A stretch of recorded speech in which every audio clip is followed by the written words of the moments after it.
parler de tout, mais quasiment pas des nanos, et c'est un des éléments de conclusion, c'est que les nanos, c'est un très bon moyen de parler d'autre chose,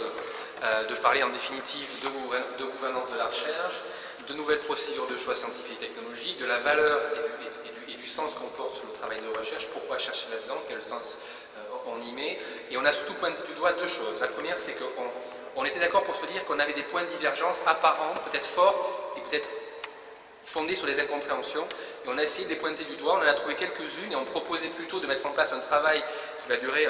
quelques mois pour voir si à partir des notes qui sont aujourd'hui sur la table, il y avait une note du CNESUP, une note de la Fondation Sciences Citoyennes, une note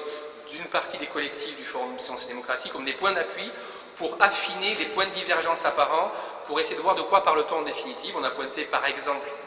2-3 éléments de potentielle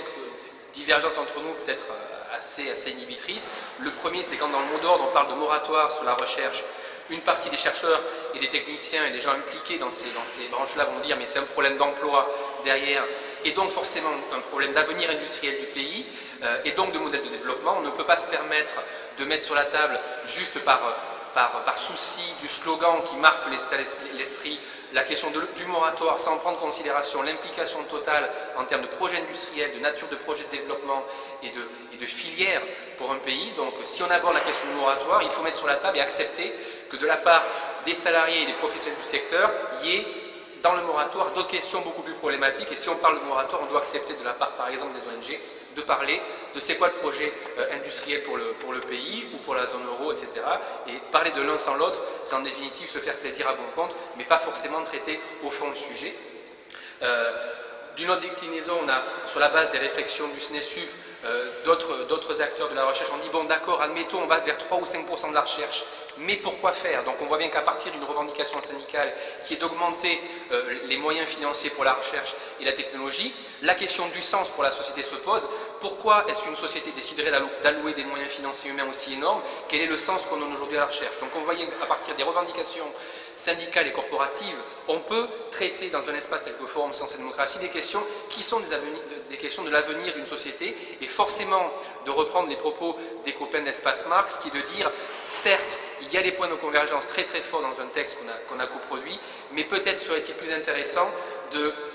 d'accepter, d'aller au fond des choses et de pointer du doigt les espaces apparents de contradiction pour dire voilà, parlons du difficile, parlons de ce qui en apparence oppose le mouvement associatif, syndical,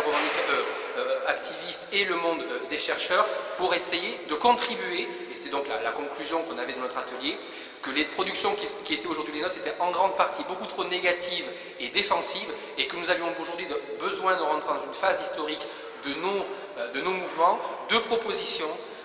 d'affinement des alternatives et que forcément la méthodologie de travail collectif, les ateliers communs, sur quel sujet on va travailler, sur quelle temporalité nous allons travailler ensemble, sur quelle production de textes, sur quelles revendications, y compris de lutte, permettrait probablement d'améliorer dans les phases de lutte qui vont venir la compréhension de différents types d'acteurs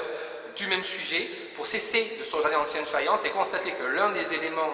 problématiques du mouvement du mois d'avril est que l'articulation entre les mouvements sociaux et le monde de la recherche et de l'enseignement supérieur n'ayant pas pu se faire, on peut peut-être créer les conditions d'un partenariat plus efficace pour les luttes à venir. Donc, à travers une thématique, on va dire, quasiment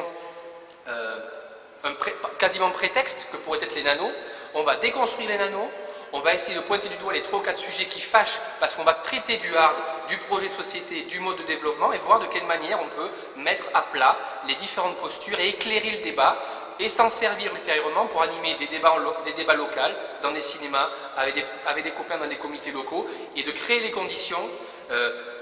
d'impulser du débat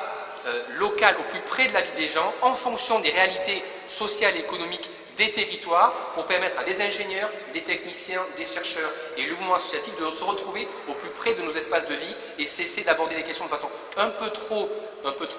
hors sol, ça a été dit dans l'atelier. Voilà, donc la question fondamentale pour nous et celle qui va nous intéresser maintenant, c'est la question de la méthode de travail entre nous. Comment est-ce que nous allons bosser ensemble, sur quel agenda, quelles priorités, des textes, des luttes, des résistances, des déconstructions, des travails coopératifs typiquement sur le numérique. Là, on est dans la phase de discussion qui va nous amener pendant un quart d'heure sur comment est-ce que nous allons construire l'agenda collectif de l'avenir de l'initiative française et comment allons-nous contribuer en retour à ce qui va se passer à Dakar au mois de janvier. Donc évidemment, j'ai survolé l'atelier nano parce qu'il est très tard. J'espère que de toute façon, dans les synthèses que vous allez lire sur le net, on se permettra d'aller beaucoup plus subtilement. Mais je voulais aller beaucoup plus rapidement sur le nano pour permettre à Moussa de donner son point de vue